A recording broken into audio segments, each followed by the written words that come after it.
My name is Jürgen Steinmetz, joining you from eTurboNews and Livestream.travel in Honolulu, Hawaii. And with me, as always, is Dr. Peter Talo, our co-host, and he's joining us from College Station, Texas.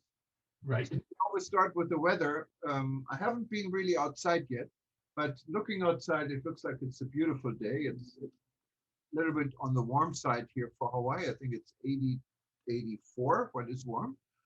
And but beautiful sky. And when I look out of my window here, I see a lot of people on sailing boats and beaches are full. So it looks like it's a beautiful day here. But how are things in College Yeah, Station? I think it's impossible for anybody else to compete with Hawaii when it comes to weather, because you're talking about it's a little bit warm. And if it were 84 degrees in Texas, we would call it a cold front. Uh, and people would be putting on coats because today actually was one of the cooler days. It went down to 92, 93 with intermittent rain, which kind of cooled things off. But normally at this time of year here, it's a nice, cool 98, 99, 100, 101, 105. So I think that much of the world has got to be really jealous of Hawaii.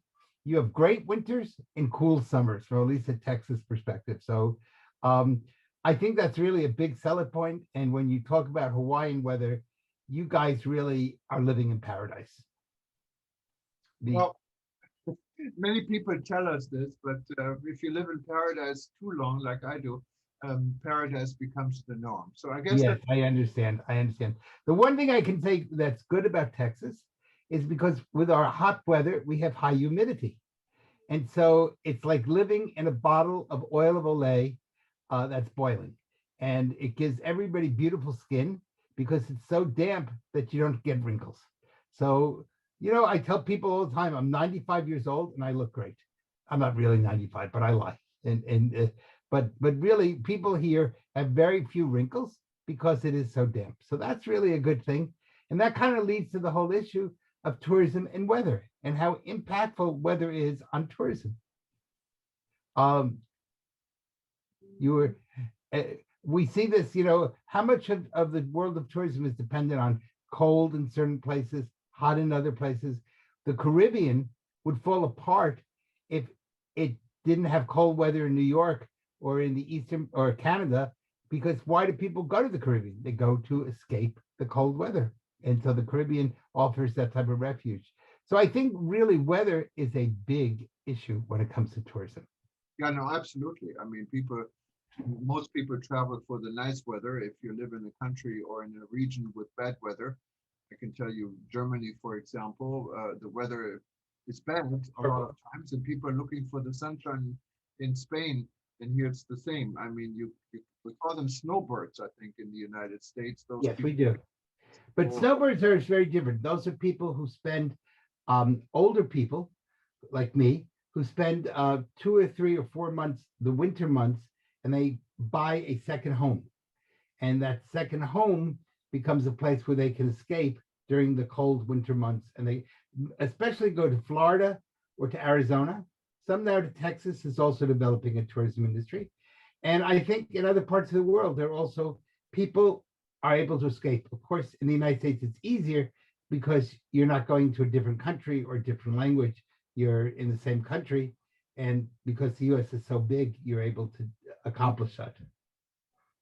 Well, I think the world, talking about traveling and nice weather, the world is trying to get back to normal, specifically here in the United States with vaccine numbers on the rise. Yes. Specifically, we heard a lot about the cruise industry. The cruise industry is now conducting test cruises. I don't know exactly what they wanted to do test, but maybe, I guess they want to test that people can be on a cruise ship without COVID being a threat. And from what I understand, 2 days ago, the judge struck down the CDC conditional sailing order against cruise lines. So we may actually be back in the cruise business very soon. But I think it's good news. People love to go on a cruise, and if you can do it safely, it's a different way of exploring the world. Yeah. There really are two parts to cruising. One part is, of course, being on the ship, and the other part is having people get off the ship and making uh, calls of port calls in various parts of the world. And the issue is when somebody gets off the ship, how do you protect them, especially if they wander around the city and then come back to the cruise line and maybe reinfect people on the cruise line. So maybe one of the things I'll have to do is have instant tests, such as like you had in Europe, where before you can get back on the cruise ship, you have to show that you had an instant negative test. Yeah, and I think this is going to be like this for a while. Traveling will be associated with vaccine and with negative tests. I think this is going to be the new norm when you talk about the new norm. And, and we will actually hear a lot more at the end of the month. There's the Asian Leadership Conference in Korea. It's not really in Korea, it's on your computer, on your virtual computer. And if you wanted to be part of it, it's usually $1,000 to actually attend this event. It has high caliber celebrities, I think, in the travel and tourism industry talking, and they must be making a lot of money. I don't know, but if you wanted to get some free tickets, you can go actually to worldtourismevents.com, sign up for it, and we'd be happy to give you free access to watch this event and learn what's going on in or what is supposed to go on in the tourism industry in the future. Another event that will be taking place very soon, that they're doing trials for now, are the Olympics in Tokyo.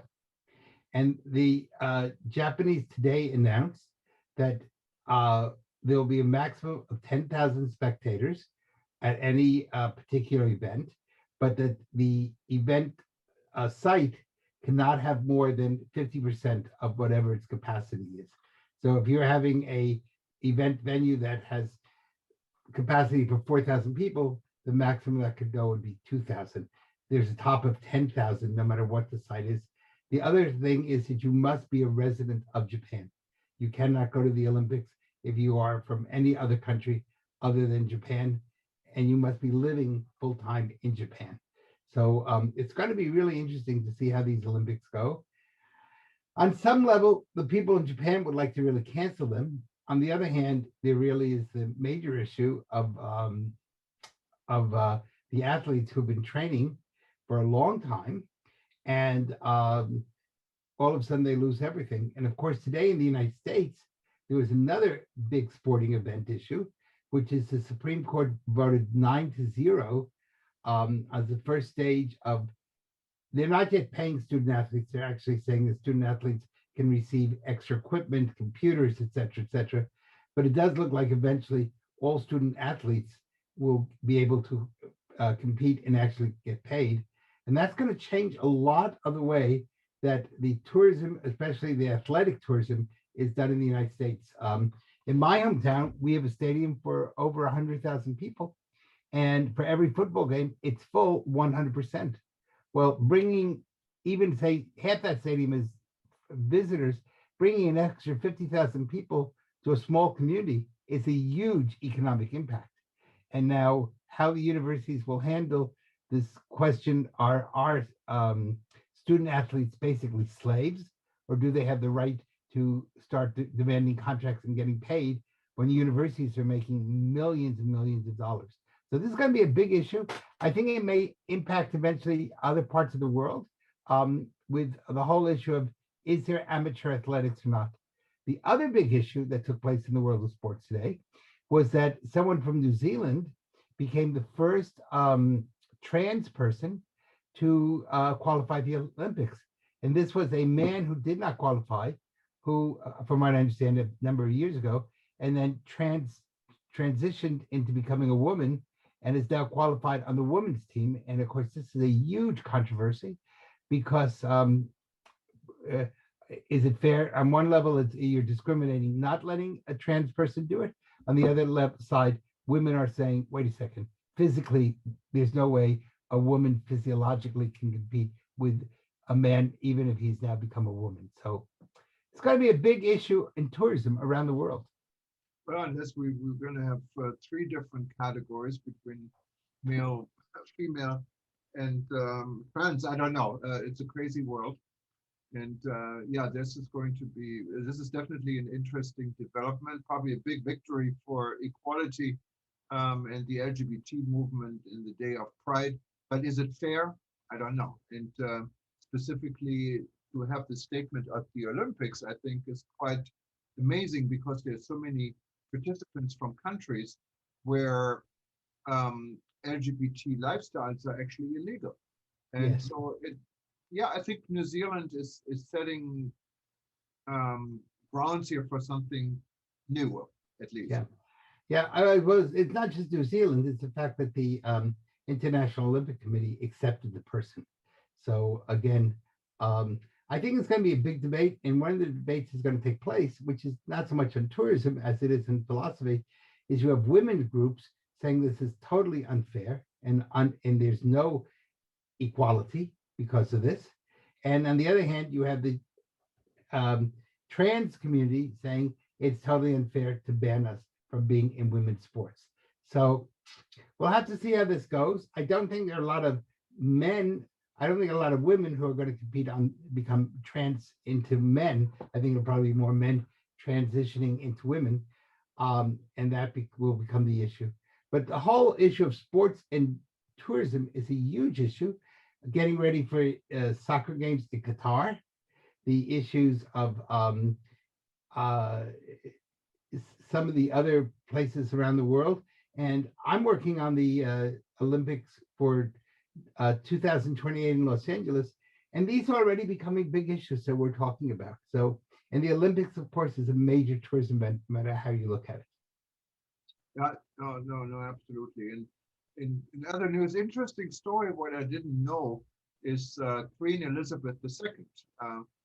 It is gave out 1,206, no, 1,100, honored 1,190 Australians for their um, role they played in 2020 and 2021, and among them is a gentleman. He is a GM for the Sophie Hotel in Melbourne. What I found interesting in the Queen is still the head of state, not only for the United Kingdom, but also for 13 other Commonwealth countries, what including Canada, including Australia, New Zealand, major countries. So this was big news for the Accor Hotel Group yesterday, a French hotel group, that one of their own and their GM was named by the Queen for at the Queen's birthday honor on the Queen's birthday honor list as a member of the Order of Australia. So I thought that was an interesting story, and we had a lot of readers that loved it. Yeah, and you know the Queen has two birthdays because she was really born in the winter, but the weather isn't very nice. So when you're Queen, you get to move your birthday to a nicer weather. So this is her official birthday, not her physiological birthday. Well, that's good. So we don't know what sign the Queen is. The two well, she's signed by choice or signed by birth. That's a whole nother issue that takes place. And of course, some of the countries like Canada really like being part of the Commonwealth, and other countries like Australia have a very, very large group of people who would like to pull out and not become and sever relations with the United Kingdom. So that's a political debate that takes place in each country. No, and well, what else is going on in the news? We're working on a developing story that involves citizenship for sale. Interesting subject. We talked about it a little bit before we got on the air in this broadcast about citizenships actually offered in many countries in the Caribbean, all over the place, in the European Union, in Portugal, and in Malta. And those are usually called golden passports. Golden passports, yes, and it's interesting stories. And so I guess money buys you a lot these days. Yes. If you remember when we were speaking a few months ago to a friend of ours in St. Kitts, he pointed out that a St. Kitts passport needs no visas any place in the world. And therefore people are buying passports from St. Kitts. And that's a whole interesting story. One of the other things in the US, and we won't go into details, but as you probably know, we're having a major crime wave across the country, and that's impacting tourism now. The president's going to be speaking about that on Wednesday night. And this is something that's very serious, because if you don't have safety and you don't have security, in the end, you won't have tourism. And the tourism industry has learned that with the issue of biosafety. Um, and we're seeing that in places such as not only around the world with COVID, but of course, right now, places like Brazil are especially struggling. Brazil went over 500,000 people. I think 2 days ago, they hit the 500,000 dead. 500,000 people have died of COVID in Brazil. And that's a very large number, even though it's a very large country.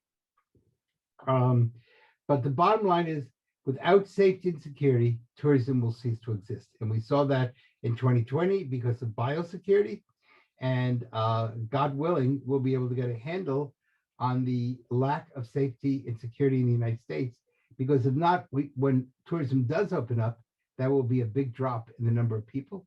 And and one of the things, of course, that's now is the whole issue, and this is also in Europe, of defunding the police. And can you have safety if you don't have good police? And you even have one candidate in New York saying the police should no longer have firearms. So that will be a really interesting thing to figure out, because good policing, and I always emphasize good policing, what we call TOPS, tourism-oriented policing and protection services, is really one of the essential pillars of good tourism. And so we're going to have some interesting phenomena and things to talk about one way or the other. We don't know how it's going to play out yet, but it's going to impact the world of tourism. And God willing, we don't have a second plague, the plague of crime and terrorism and insecurity, because that would be a terrible plague for the tourism people. Yeah, no, absolutely. Tourism and security is very much involved, and tourists don't want to enjoy a vacation. They don't want to look out for people that might, that mug them, unless you're going someplace. And mugging is actually, in so many parts of the world, it's not just mugging, it's also murder. And many places just cannot get their act together.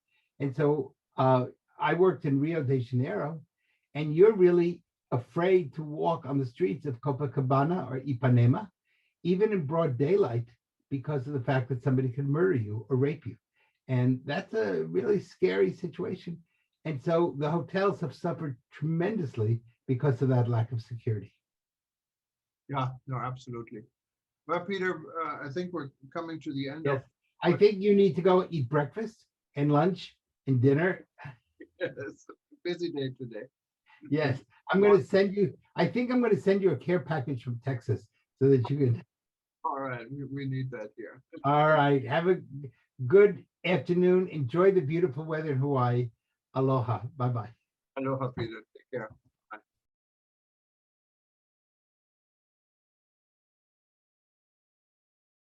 Good morning and aloha from Hawaii. My name is Jürgen Steinmetz, and I'm joining you from World Tourism Network this morning in cooperation with eTurboNews, livestream.travel, Hawaii News Online. We're going to be talking about destination weddings and honeymoons. For those of you who are joining us on YouTube, Facebook, or on any of our eTurboNews publications, you can watch us. But if you wanted to be interactively part of this discussion, you can still do this. Just go to worldtourismevents.com and you can sign up for the destination honeymoon event, what is just now starting. I wanted to first of all welcome all of you. I see we have a truly global audience again, so that's very, very good. And for those that are not familiar with World Tourism Network, World Tourism Network has been around since March of last year, and we started the rebuilding.travel discussion in the world, and then converted the rebuilding.travel discussion into an organization in December, what is World Tourism Network. We're now way over 1,300 members. With observers, we have about 1,800 people in our network, and they're from 127 countries. So we're truly global. And those that haven't joined us, you can do this actually free till the end of the year with an invitation, and you are invited. So if you are not a member, just go and become a member, and you can put under invitation code ETN free. That's an invitation from eTurboNews. Just put in ETN free, and you can join us till the end of this year. the core of our organization are really interest groups, and we have formed a number of interest groups with subjects that are close to everyone in regards to reopening their industry in COVID, or having a discussion for other subjects out of COVID within this interest group. And one of our very active interest group is wedding destination, wedding and honeymoon. And this is led by Nancy Barclay. Nancy will introduce herself. She is based on the East Coast, so 6 time hours away from where I'm in Hawaii. And Nancy has been working hard bringing this community together. I think we can also watch her on her own LinkedIn. And Nancy, good morning, good afternoon, welcome. Good afternoon. I'm always jealous when I talk to you because you're in Hawaii. It is so wonderful to see everybody. We truly have a global audience today with wedding planners, hotels, tourism boards. For those who do not know me, I'm Nancy Barclay. I am based in Philadelphia. I have been dedicated to the travel tourism industry for 25 plus a little years. I started out in the corporate world, American Express International Travel. Then I went into meetings and incentives with Carlson Wagonly. And then I got exhausted of the corporate world, exhausted a little bit having my 3rd child and having to do all the different schedules. So I started Honeymoons and Getaways in 2005. My specialty and my passion are planning destination weddings, honeymoons, anything romance travel related. So I am really, really happy to be here and thrilled to be part of the World Tourism Network. I also am on the advisory board for the International Association of Destination Wedding Planners. So we are moving forward with this Zoom. You know, the pandemic is behind us. The title of this is, you know, the new normal. What is the new normal? What are the lessons learned? I know my lessons learned, but I really want this to be an interactive session. And I would love for everyone to introduce themselves, tell us about yourself, where you are, what are weddings like where you are now? What are honeymoons like where you are now? You know, what you have to contribute as far as the pandemic and how things are going on. So I welcome everybody to raise their hand. I believe it's in the reaction room, depending on the screens that you are, but to raise your hand and just to get the conversation started. If anybody wants to be, you know, I'm currently taking a online class, and my instructor says you're either going to volunteer or be the victim. So does anybody want to volunteer, or should I just call out a name here? No, Nancy, that's wonderful. I think what is probably interesting to know, I see a lot of people from various parts of the world, and destination weddings is a fairly big industry. Maybe the first thing, what we would maybe like to explore, how's the situation in various parts of the world? I mean, I can tell you here in Hawaii, it looks like tourism is wide open. Other destinations may be different, but destination weddings are happening wherever tourism is open. And as Nancy said, just raise your hand, and we'd be happy to give you the microphone. Maybe if it's okay, I'm just going to throw a few things out here. Maybe just put Marika on the spot, because Marika is leading our interest for tour guides. And Marika, how's the situation in Washington? We are completely open since June 11th to tourism. So I'm in the guiding industry. I'm a tourist guide, and the city is now completely reopened. And my question is, what is new in the new reality for us?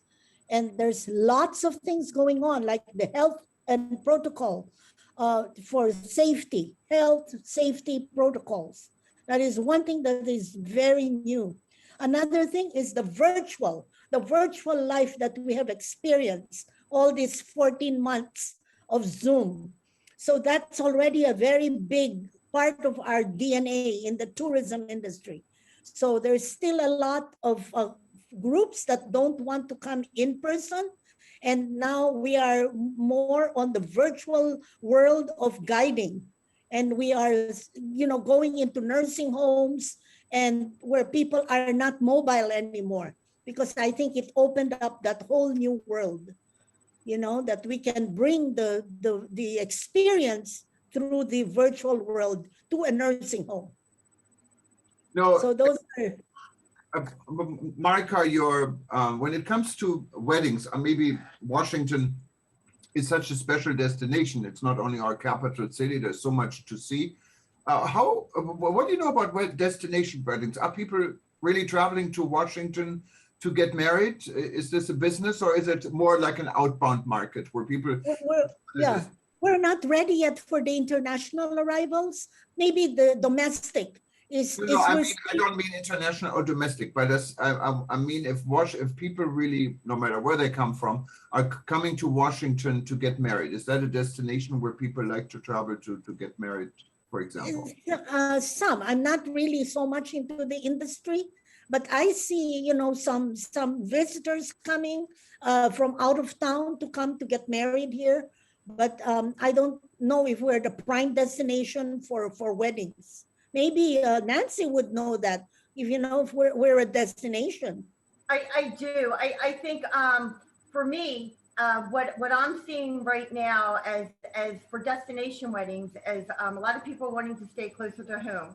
A lot of people aren't quite ready yet to make that trip abroad for different reasons, protocols. So everyone's safer. They feel safer staying closer in their bubble right now. So I'm in Philadelphia. So I think anywhere in the U.S., Philadelphia, Delaware is a nice destination. I know I have somebody from Delaware on here. I'm hoping you will get on and talk about your gorgeous resort and hotel. But, California, anywhere in the U.S. right now, I see people staying right now just into, there are some weddings going on in the Caribbean and in Mexico. But for me personally, right now, the requests I'm getting for international are longer out or more towards 2022. Yeah. Now, I see we have a lot of participation also from other parts of the world in the US and outside US. I see our friend from Ghana attending, for example. How's this? How do you see the future and the current situation of destination wedding in where you are? Anyone wanted to say or participate? Please raise your hand. Well, don't be shy here now, but otherwise I'm going to maybe let's go to a participant who always has been with us and is also head of our educational group. I call her Professor Snow White, Snesana. She's in Serbia. How do you see not Serbia or the Balkan region in regards to destination weddings? Good morning, first of all, Snesana. Good evening. Good evening from Serbia. Balkan region as a whole is very good destination for weddings because all countries we have in our culture we have weddings are very important and people like very big weddings. So we have many specialized restaurants for weddings as well, hotels and such things. But nowadays, more and more people have weddings in outside, in the rural areas. Serbia is open for the tourists, for foreign tourists and for domestic tourists. But of course, more of the tourists are domestics, and it is open now for weddings because until 3 months ago, we could have weddings only with 10 people. After that, with 50 people, and now we can have weddings with 500 people altogether in indoor. So weddings are very, very important here, and because of that, I can tell you that many hotels, many restaurants are having special halls for weddings. and No, it's a great market here. Also, Serbian people, as I said before, they like to travel a lot and they like to have weddings outside Serbia. So they like to travel, for example, to have weddings in Greece, on Cyprus, in Spain. As Serbia doesn't have a sea, we like to go for weddings to the countries with the sea, for example. All other countries on the Balkans, Montenegro, for example, Croatia, they have a very good accommodation for the weddings. And they have sea, Adriatic Sea, so they are very well known for the weddings. Northern Macedonia, Bosnia and Herzegovina, they have weddings in the rural areas and the big cities as well. So this is how can I present you a market for the weddings. Also, we have here special agencies for weddings as well, like yours, Nancy. And marketing for the weddings is very big here. And the marketing is now going on all media, on internet, TV, for the weddings as well. So as I told you before, I think that it is very important for Serbian people to have proposals for the weddings destination, because they like to travel a lot. And not only Serbian people, but the people on the Balkans, they like to travel abroad a lot. So COVID is like this, but you can see our countries, and then you can decide if you will have your marketing in our destination for weddings. So I hope it's okay for now. Thank you very much, Snesana. You know, I hear some movement in the chat room, and I know right now it's wedding and destination wedding may not be ongoing at this time, but maybe you can tell us a little bit, how do you celebrate weddings in normal times? How do you do it now? What's the business aspect for it?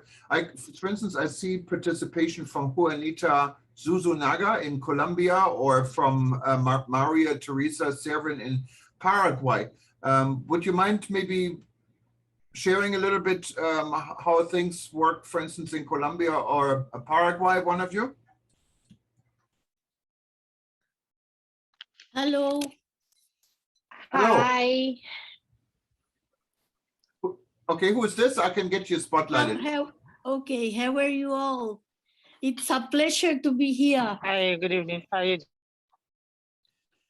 Okay, there is very little to say about Paraguay and tourism at this moment.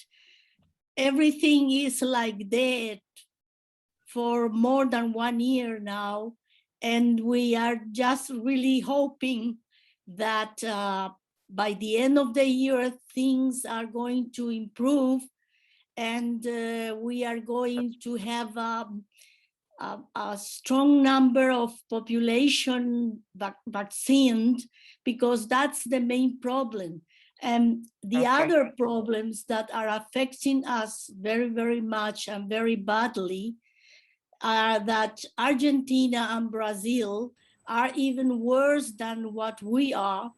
And so frontiers are all closed, and there is the minimum possibility for us to have people from those countries that used to be the greatest market, feeder markets for Paraguay.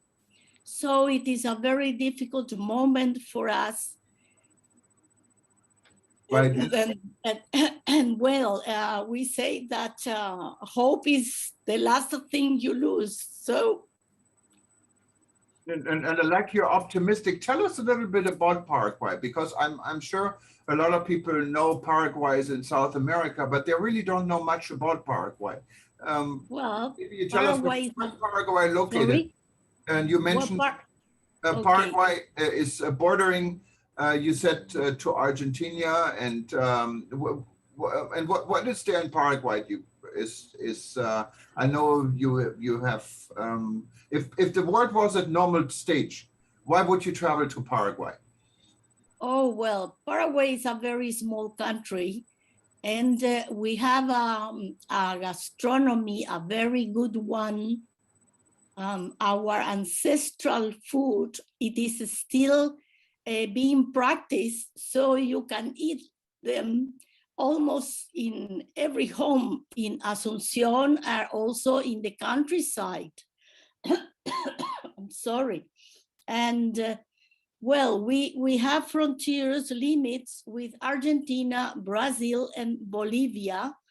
We are a Mediterranean country, a very small one, and we export meat and soja beans, soja, and corn too, and more Asunción and the big cities that are a few among the countryside, and we call them the interior of the country, and we are most agriculture and cattle raising. And Asunción is a very cosmopolitan city, and also Encarnación, which is at the border of a very nice river, which is the Paraná River. And we also have the Paraguayan River, but we don't have a coast on the sea. And well, anyway, we have a lot of green all around the country, even if in our main city, which is the capital, Asunción, and we have very nice, how do you say that, artesania? Our people work very nicely with throwing threads of cotton and making pottery too.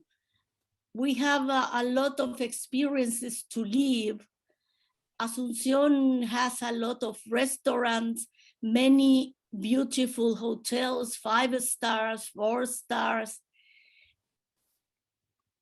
We are a developing country, of course, but we have a lot of universities.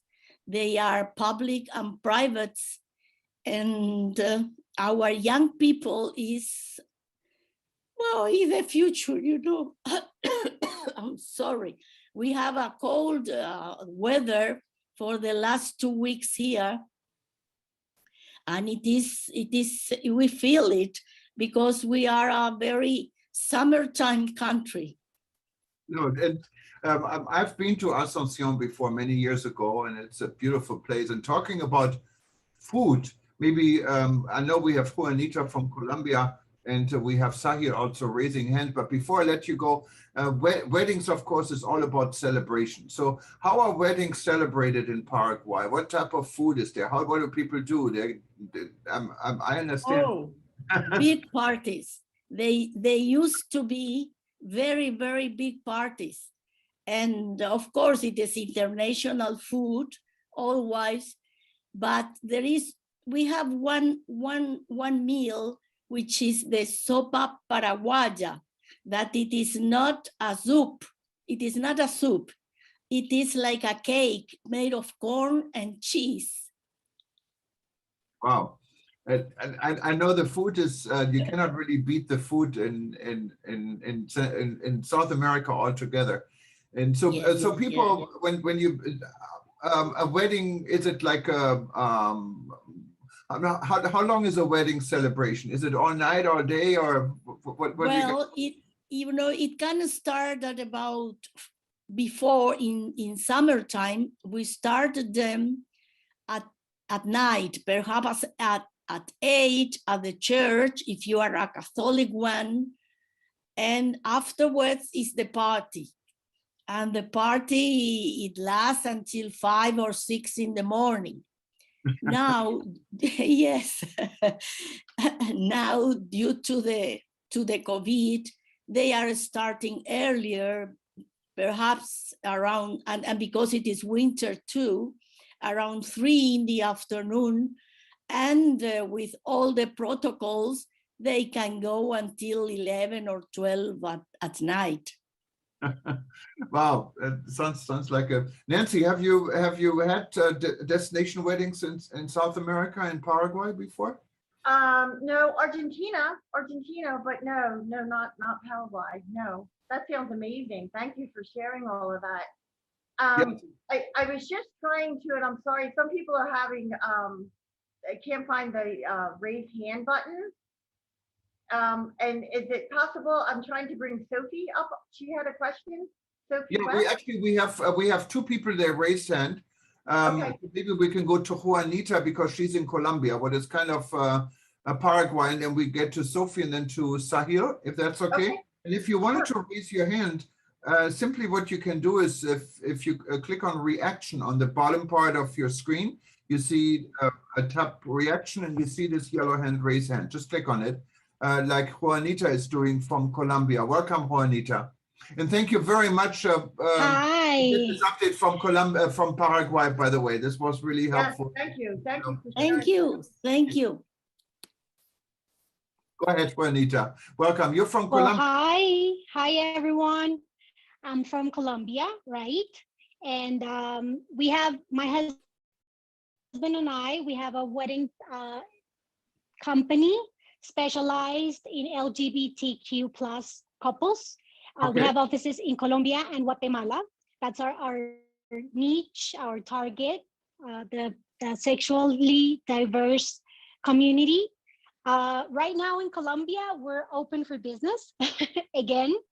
COVID and everything was, as for everyone, I'm sure, challenging, but something that really represents our people is that we have the spirit to raise again, more happy and with more stronger possibilities. And we're selling Colombia again. So everyone's welcome to Colombia. What we can say about what's going on right now, we are open for business. We're working again. It depends on the city that you're working from. Right now I'm in Bogota, which is the capital of Colombia. But on Saturday, I have a wedding from clients from New York in Cartagena, which is the coast of the country. And regulations and protocols and everything like biosecurity, I don't know the exact word. It will depend on the city, the venue, and how much people is involved in the wedding. Right now, we're talking about between 50 and 100 open spaces. And of course, Cartagena with the climate and no raining and we don't have stations, we can work through all the year. So that's good for us. And what else do you want to know about what's going on? We're just start to work again with the regulations. You have to send to the, ¿cómo se dice? Alcaldía? Mayor, city, your protocols, what you're going to do, how many people is working, and through a website that is actually just for events. You will send the information and they will give you the permit to execute the wedding with all the protocols and everything, and you can work, and we're just starting again. And I would assume, I mean, I've been to Colombia a number of times, great place to go. I attended both UNWTO General Assembly and the other UNWTO event, and I've been to Bogota. I can tell you who haven't been to Colombia, you should definitely check it out. My nephew actually taught English, even though he's from Germany, in a remote Indian village in Colombia, and he has an experience he never forget. And I know Colombia is also very proactive in LGBT outreach.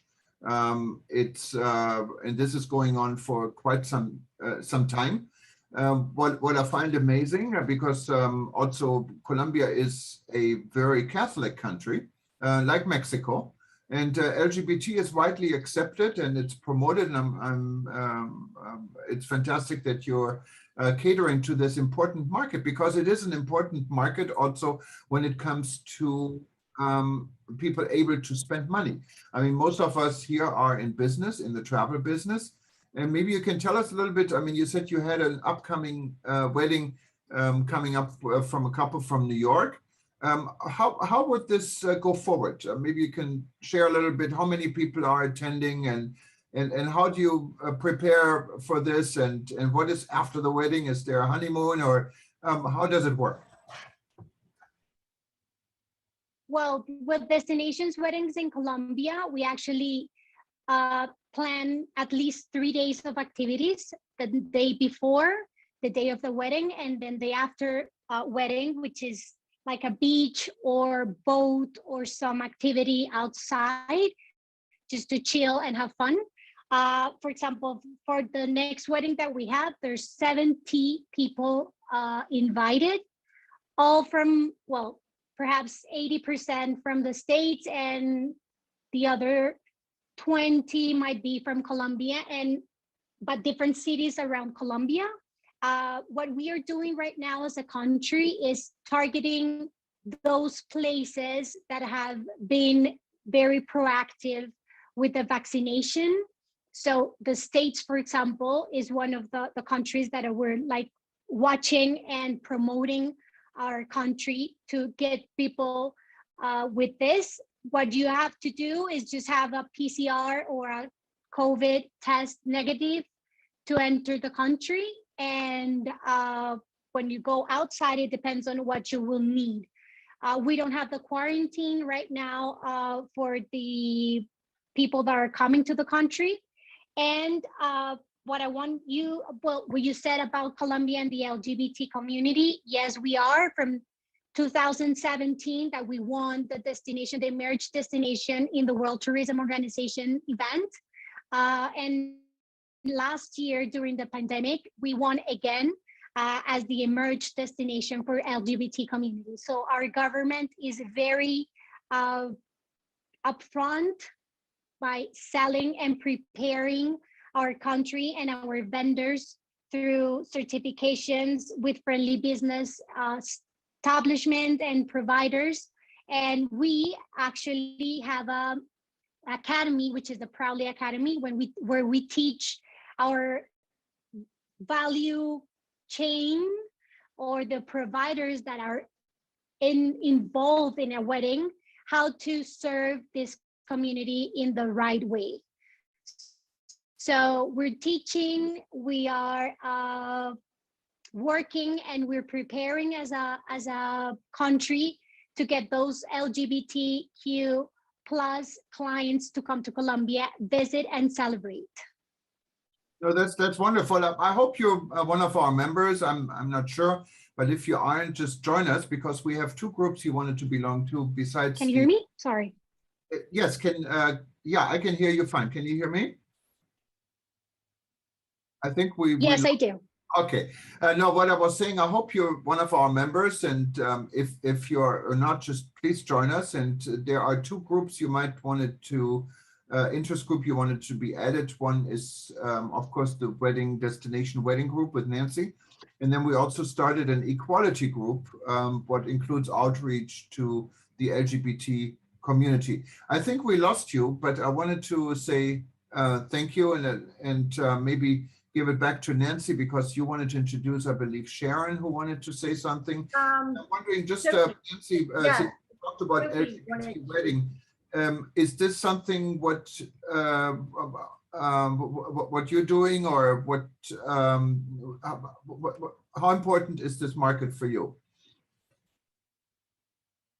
I'm sorry, you cut off. Did you want me to?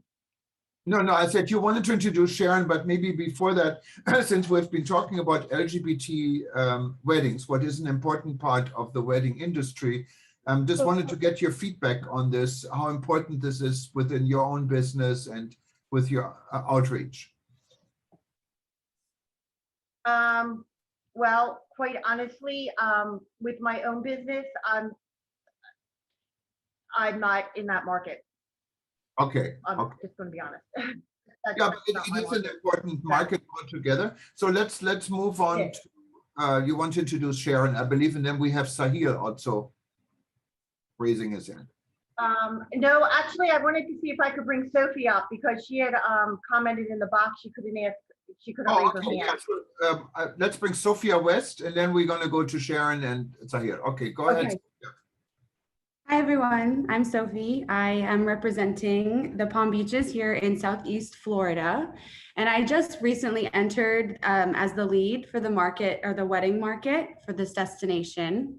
And I'll keep it short, but I really wanted to ask you, Nancy, and anyone on the call here, whether it be from a planner side or a hotel side, what a destination marketing organization or the destination itself, what can they do in this time to better help you capture weddings and to kind of rebuild that market? What are just some things that maybe that you've seen or that you think could be helpful in that aspect? Yeah, thank you for that question because for me as a destination wedding planner, what I've learned through all of this is really who your partners are and who you can rely on and who's going to be there for you. So so when I had weddings going, it was invaluable for me to have the connection. So I could be able to reach out to somebody and say, I have this wedding going on, and now this pandemic hit, and we need to do this, and we need to do that. So the personal connections and the people that I could go to were so important to me. So I would say for you to connections are everything, to reach out to people and to let them know, hey, if you have your wedding here in Florida, that I'm going to be here for you. This is what we're going to do, and to just keep us updated on, to be transparent. That's really everything. To be transparent, to say, here's really what's going on. If you do a wedding here and you have a contract here, this is really what you're looking at. I mean, we really have been through the ringer, as any destination wedding planners that are on here, with planning them, replanning them, canceling them. So just being there for us, telling us the truth, keeping us updated on the protocols and what can be done, and that would be my advice.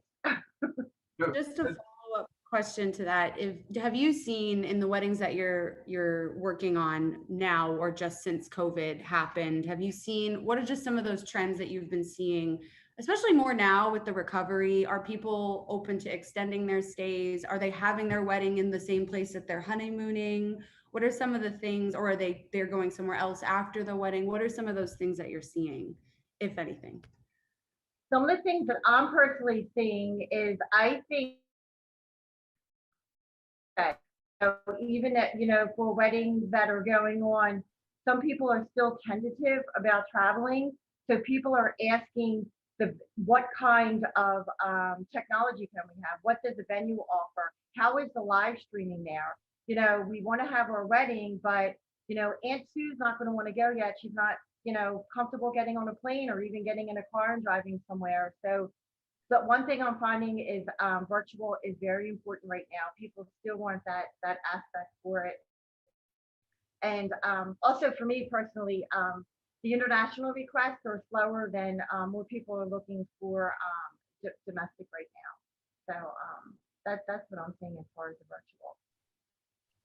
And Sophie, do you, I didn't get this in the beginning. Do you represent West Palm Beach as a destination, or you're a wedding planner in West Palm Beach? So no, I represent the destination, the Palm Beaches, which is actually the largest county in Florida. It's about an hour north of Miami.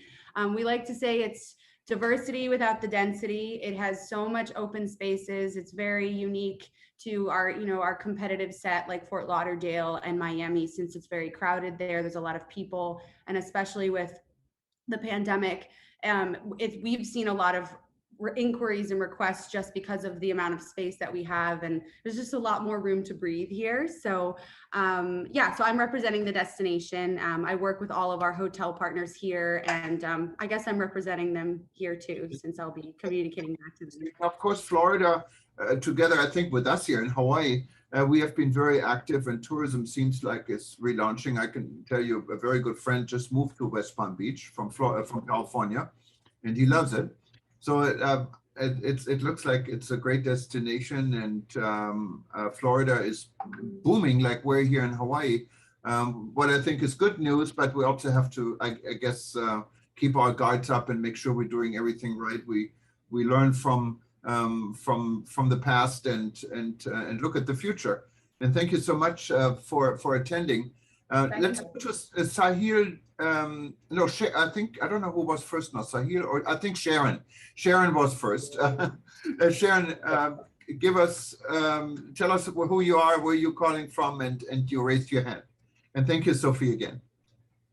Hi, good afternoon, good morning, good evening, wherever you are in the world. I'm Sharon Campbell-Little, and today I represent my company, which is Wedding Optimizer, which is a wedding booking software provided to hotels, destinations, venues, and wedding planners. I want to follow up actually on what Sophie was asking about, you know, how destinations, resorts, hotels, and venues can help us in rebuilding destination weddings. I personally have arranged more than 5,000 destination weddings in the last 10 years. Wow. And, you know, I hope to continue to grow that in the future years, as I'm sure many of you do. And one of the things that I feel in travel is that technology is absolutely developing every single day, and the technology is getting better and better.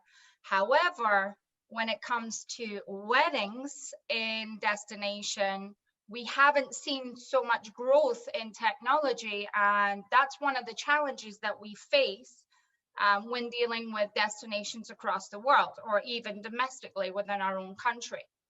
And so I'm interested to learn, what is everybody using for their destination weddings, for their couples, or with their supplier partners, destinations, venues? What are you using to stay in front of your clients and also to keep up with them? Because we all know that couples are doing 90% of their research and planning from a smartphone these days. And if you're not mobile savvy, or you're not, you know, using mobile for your business, how do you plan to keep up with those couples? And also, I don't know if you guys know this, but the peak planning hours for wedding couples is between the hours of 10 p.m. and 2 a.m. every day, when your offices are closed and we're all tucked up in bed. So what are you doing to try and capture that business and stay up with technology? I'm Sharon, I'm from Wedding Optimizer, and I'd love to hear your views. Well, where are you located, Sharon? Are you in the US or? I am in the US. I'm in California, West Coast. Can you not tell by my accent? But I'm originally from Edinburgh. I'm a German living in Hawaii. What do I know about accents? I've been here in California for 11 years now, originally born and raised in Edinburgh, Scotland. Wow. Okay.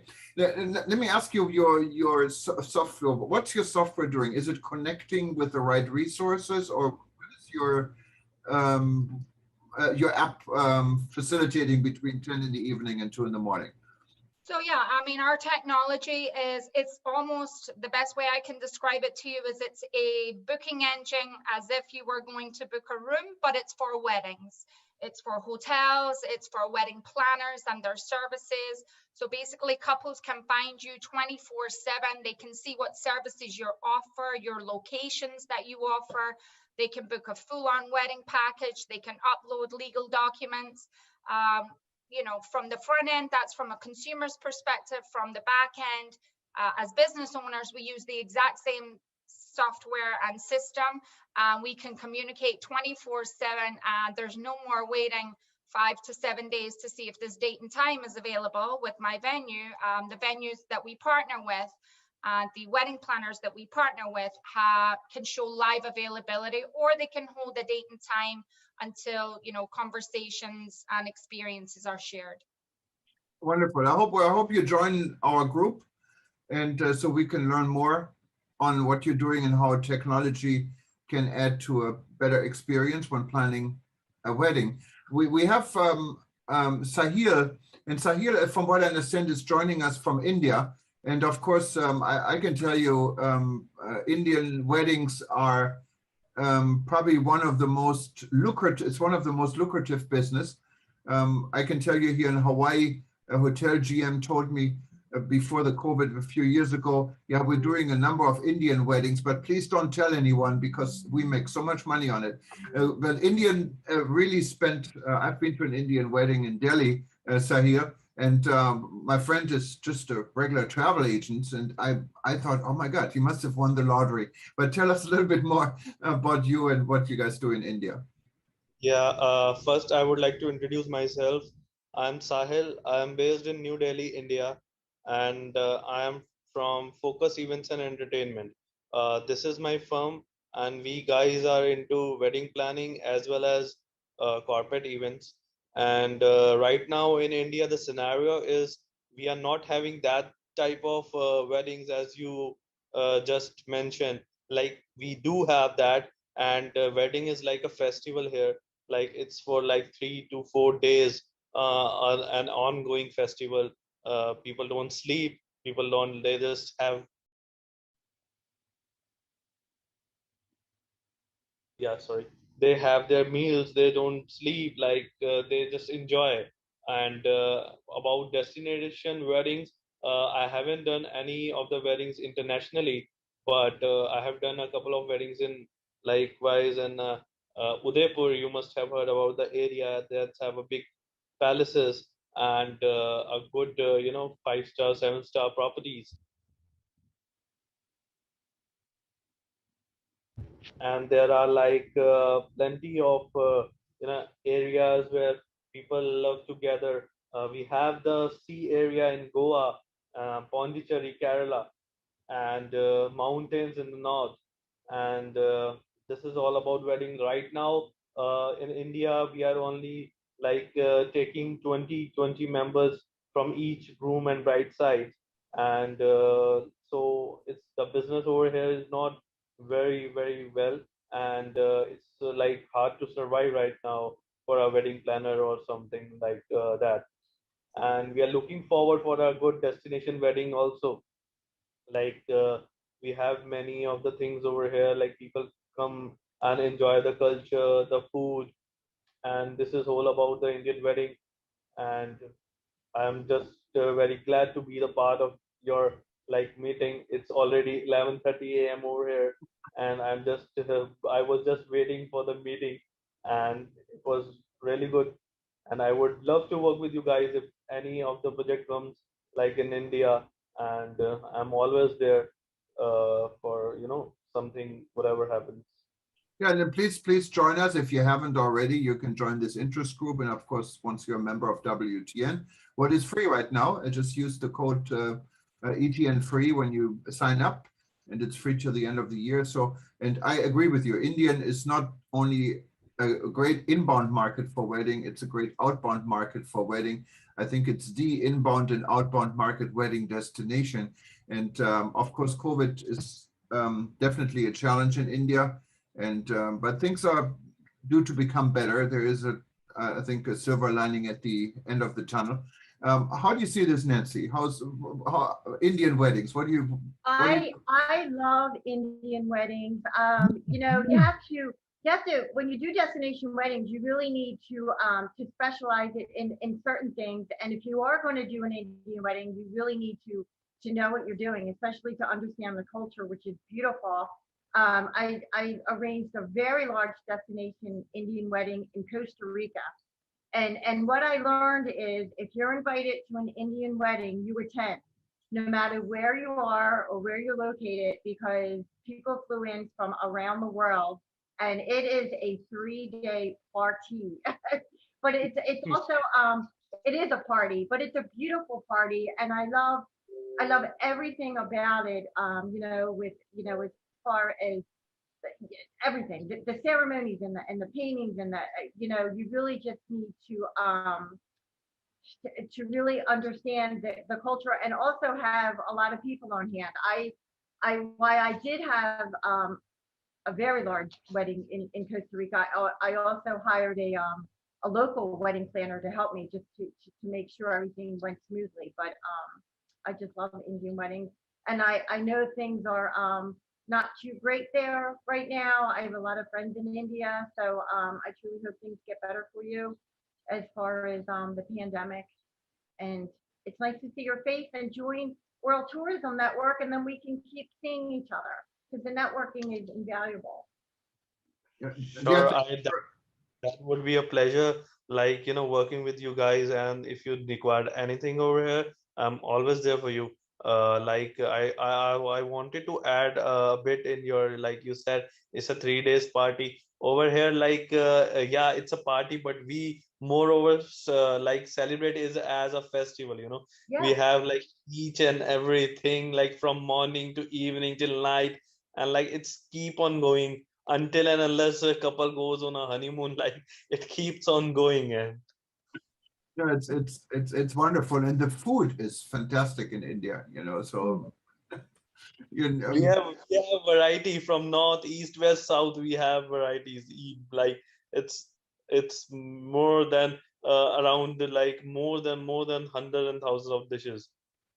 Each and every states like we have. okay. Well, thank you so much, Sahib, for being part of our group Thank today. you. And I hope you join us. You stay active. We can hear more. Maybe we can have a session on India and Indian weddings soon. I think our members and our audience also would enjoy this. There is Elaine. Elaine has been patiently waiting. Tell us where you're from, Elaine. You've been raising your hand. Oh, good afternoon. My name is Elaine Lease, and I'm the new business development manager at the historic Hotel DuPont in Wilmington, Delaware. Now, Wilmington, Delaware is located 28 miles from Center City, Philadelphia. We're also 2 hours from New York City, 2 hours from Washington, D.C., 1 hour from Baltimore, only 20 minutes from the Philadelphia International Airport, and there's an Amtrak station, so we're only 8 blocks from the Amtrak station. So Hotel DuPont is very, very easy to get to. We are a historic hotel that I did mention. We opened in 1913. We opened as part of the DuPont Chemical Company. The Pierre DuPont, who had his offices in the DuPont building at that time, decided he wanted an upscale location to entertain clients with. So he built his own hotel inside of his own office building. So we've been here since 1913. We are a AAA 4 Diamond Hotel. We are a member of Historic Hotels and Historic Hotels Worldwide, Historic Hotels of America, and Preferred Hotels and Resorts. Also, we were nominated as one of the best hotels in the world by Travel and Leisure, and one of the best hotels in the United States by U.S. News and World Report. So I want to tell you a little bit, that's a little bit about our hotel. As you can see in the background, that is our historic gold ballroom, also built in the early 1900s. And that is the premier wedding choice when you do come to the Hotel DuPont. Although we have another beautiful French Renaissance room called the Du Barry room, a little bit smaller, that is on the upstairs level. This is on the lower level. This room can seat comfortably about 300 to 350 at the Hotel DuPont. Now, in Delaware, we are so happy to announce that on July 13th, the governor is lifting the state of emergency. So things are getting better in regards to the pandemic. Now, throughout the pandemic, the Hotel DuPont, we had a lot of weddings that were canceled, of course, weddings that were postponed, but we were able to host a lot of smaller weddings too. But now with the restrictions being lifted, we are back up to 100% occupancy. So Wow. again, comfortably 300 to 350, depending what else you have in the room.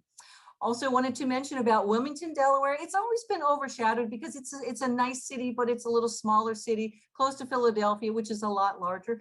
But what we're seeing now is that our current president of the United States, President Joseph Biden, lives in Wilmington when he's not in Washington, D.C. So President Biden has been talking a lot about Wilmington and talking about his favorite places to go. And one of his favorite places to go is the Hotel DuPont. So we're really excited to see that great spotlight being shined on Wilmington at this time. So you might have a presidential wedding. That it's a possibility.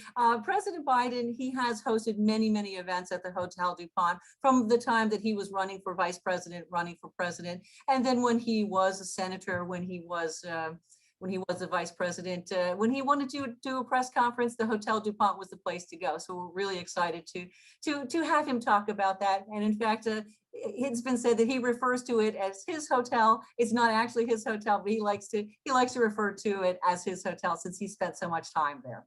And you said your hotel is at times 100% occupied. No, it is. I'm sorry. We are allowed to have 100% occupancy because the restrictions have been lifted. Oh, okay, and this also In the counts. past, we were limited to how many people due to physical distancing and how much was allowed in each room. Okay, but what about your wedding and events? Are there? I assume there's still restrictions in regards to the numbers and the and the setup for weddings and events like this, right? Well, the restrictions have been listed, so that's why I said we're allowed to have 100% occupancy in our function space and in our event rooms. Well, that's great news for the meeting industry altogether, not only for the wedding industry, I think. It is, and in fact, Nancy and I had a very nice conversation yesterday. And in fact, thank you for inviting me, Nancy. What we've been talking about is that at the Hotel DuPont, we're seeing a really huge resurgence in social business. Certainly a lot of weddings are coming back, galas, family reunions. Families are feeling comfortable to gather together and be together again and to be able to be together face to face. Corporate association business is slowly coming back because companies and organizations still have restrictions on what their staff, what their members can do. So that is coming back slowly, but because the restrictions have been lifted, families are so excited and we are seeing the large weddings coming back. Oh, that's good news, and thank you so much for contributing this today. Hopefully your hotel will join us. I talked to some of your other member hotels from your chain in Dubai recently at the Arabian Travel Market, because it's a global, I guess it's a global group or two global groups you're part of. Tell us again a little bit about the groups your hotel is part of. We're part of the PM Hotel Group, which it's a managing company that has over 50 hotels actually in the United States. Okay, but you mentioned something historic hotels. Oh, I'm sorry. Historic hotels worldwide, Historic Hotels of America, and Preferred Hotels and Resorts. And those are organizations that support unique hotels and historic hotels. Right, right. And that's a global group, correct? That is correct, especially Historic Hotels worldwide. Yes. And do you have a question for Nancy before I finish? Go ahead. So Nancy, we talked about destination weddings and we talked about maybe some domestic destination weddings. What do you see that guests of destination weddings are interested in, the type of attractions or activities when the wedding is held in a city, down in a center city, not in a resort where you might have all of the amenities on property? What types of events and activities do the attendees like to do in cities? You know, we did have this conversation yesterday, and I was saying how now that people are going domestically just for well, it could be for the foreseeable future, but they still want the 3-day event. They still want to, so even if they're driving to Delaware, flying into Delaware, to still have the activities, to still, to go in on the Friday and to have an event Friday night, still, like, picture yourself at a destination wedding. You might not have a beach, but people are looking at pool parties, or spa parties are always still for the girls, and the bachelor, to do something for the gentleman, be it golf or something, and then the actual wedding usually on Saturday is the popular time, but then on Sunday they still have something too. To not just have a wedding on a Saturday and to leave. To still make it a 3-day event. To still have something, activities on Friday, activities on Saturday and on Sunday, and just whatever your theme is. I mean, themes are still really big. So if somebody's going to have a themed wedding, to take that theme, and that's where a good wedding planner comes in. So if somebody were to say to me, I would like to have a wedding at, your hotel in Delaware, and I'm, what's your theme?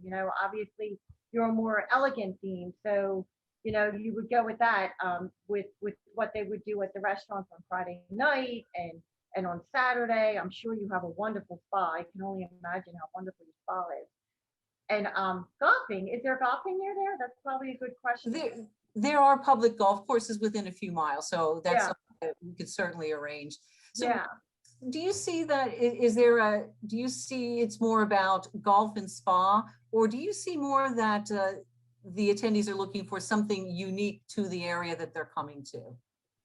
I think it's up to each bride and groom. I think they all have their own style and they all have their own personality. And that's really what is important, is to get to know your bride and groom and exactly what they're looking for. So honestly, each one is different in what they want to do. Fantastic, thank you.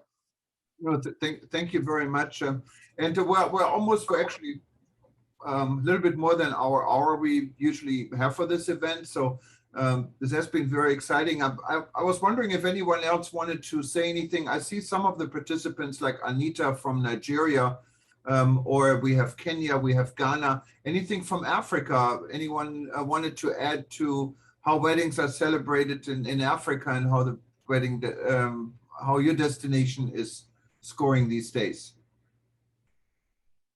Is somebody on from Nigeria? I would love to hear about Nigeria weddings. I heard that they are. Anita Okuri from, because you contributed to the chat group. Anita, you want to say something?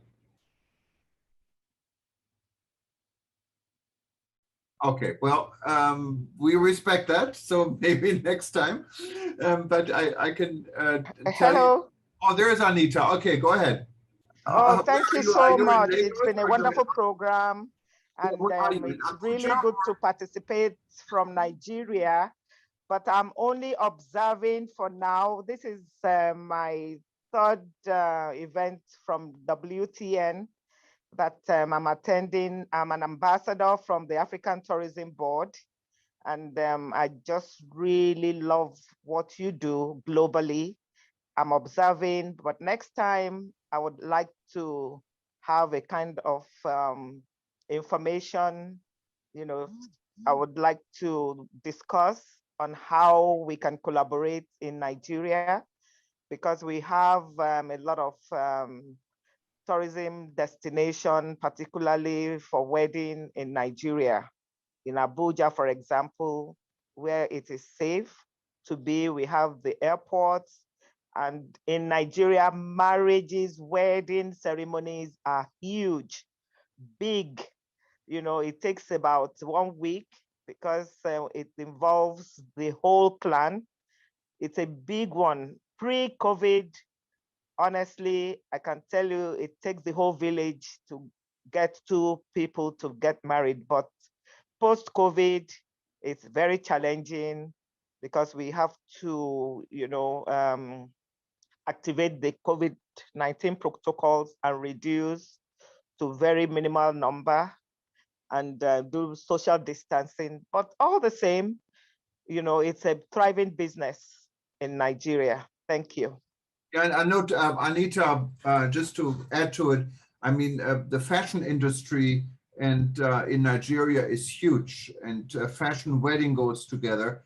I've been to an event in Abuja, and I never forget, you guys really know how to party. And you're talking about, you're the ambassador for the African Tourism Board. For those that don't know, African Tourism Board and World Tourism Network, there is a very big connection. I happen to be on the executive board of the African Tourism Board as well. And we're working together on so many different, in so many different ways. And anyone who is a member of the African Tourism Board is also a member of the World Tourism Network. So we work together in many different aspects. And Anita, thank you so much for being part of it. I know it's it's evening where you are, and we love to hear more from Nigeria and specifically how you guys do your weddings and your celebration. Thank you. Specifically. Thank you very much. No, I don't see anyone else raising hands, so I wanted to give the microphone back to Nancy to see if there's any final thoughts or if you wanted to bring anyone else in, and if not, we can probably move on. Go ahead, Nancy. Thank you so much. No, I just wanted to thank everybody for coming on. This really was truly a global event. You know, weddings are here to stay. You know, people are going to continue to getting married. There are, you know, changes in all different directions. You know, for me, I'm going to bring it back to Elaine, the question you had asked, like, what are you seeing? I just have to say that's where a wedding planner comes in, because each couple is different and each has their own style and their vision. I always tell the couples to stay true to the style and vision. I'm seeing a lot more of personalization and customization, and also virtual still being a component of it. But the whole reason for this was to, I'm a big advocate about learning about other people's cultures, especially because I do so many destination weddings, and to just to come together here and to share information and to share ideas. And I will be following up with an email. So if anybody has any other further questions, or maybe you were too shy to come on and ask a question, or I see things that are on the side of the chat and I'm not ignoring it, but I don't want to answer questions on the chat because I'm looking and you know, trying to stay focused. So, you know, everyone has my email address. You can follow up with questions. And as Jürgen had said, hopefully you're going to, World Tourism Network has been wonderful for me. Connections are so important, and they've been so important to me for the past 25 years. And this tourism network has only enhanced them. So I really encourage you to join. And thank you for your time this afternoon. And thank you, Nancy, so much. I see our friends Denise, for instance, from Trinidad, asking about Caribbean weddings. And this could be a whole new session I think we should do, because Caribbean wedding on its own, the Caribbean tourism industry is coming back in many areas, and wedding is big business in the Caribbean. So I would love to, maybe we can go next time and do more like a local presentation, perhaps of the Caribbean, of Hawaii, West Palm Beach, or Florida, all together, California, and maybe Colombia, and all these different contributors we had today, and learn a little bit more, maybe show a YouTube, a video, and report about it a little bit, so we learn how the wedding business is structured and functioning in various parts of the world. So I'm looking forward to everyone's participation. And besides wedding, of course, we have many other interest groups you can join at World Tourism Network. And please stay in touch. And this is a live broadcast right now. You can find on eTurboNews, on livestream.travel, on Hawaii News, on World Tourism Events, and many other platforms, but it's also going to be archived. So if you go to WTN.travel a few hours after this event, click on past events, and you will be forwarded to livestream.travel, and you can watch us either on YouTube or Vimeo, or many of these platforms we link to. So you can always go back to this session, see who spoke, and we're also going to repeat it on eTurboNews over the next 24 and 48 hours. But I wanted to thank everyone for being part, and specifically Nancy for putting this together. I know she worked very hard on it, and fantastic, Nancy, what you're doing. Thank you so much. There's so much she's also doing in the background to keep this group growing. And for those that are part here or are watching us on our other channels, if you're not yet part of the World Tourism Network, just go to WTN.travel and put in ETN free as an invite code. And that means there will be no membership fees between now and the end of the year. I also wanted to remind everyone, if you go to worldtourismevents.com, you find future events. Our next event is on June 30th and July 1st. We partnered with the Asian Leadership Summit. Well, it's not only tourism, it's also economy, and it's a lot more. In the past, we had speakers, including President Obama and others. So you find some high-level discussions within the tourism industry. We partner with Amfort. Amfort is one of our members, and we are a member of Amfort. They're putting the tourism session together, and you will find people like the advisor of the Minister of Tourism from Saudi Arabia, who was the CEO of the World Travel and Tourism Council, Gloria, speaking. But you also find WTTC. You find Madam Do from Korea, and it's actually hosted by the government of Korea. So we're looking forward. We're going to live stream this on June 30th and July 1st, and then also archive this. This is going to be our next event. You can sign up. This is a little bit different, the upcoming Asian Leadership Forum. Actually, it cost a little bit more than $1,000 to participate, but we give it away for free for WTN members. But in order to get a free access code, you need to register, and it's on worldtourismevents.com. Just register, and we would actually email you a free access code, what allows to attend this event without spending, I think it's $1,080 if you convert it from Korean currency. But it's free for WTN members. It's also free for African Tourism Board members. Again, I can say from Hawaii, aloha, and hope you guys stay healthy. And we talk to you again very soon. And again, very special thank you for Nancy, to Nancy, for putting all of this together. Thank you. Thank you for everyone for joining. Thank you. Okay, bye-bye. Bye. Thank you all. Bye-bye. Bye-bye.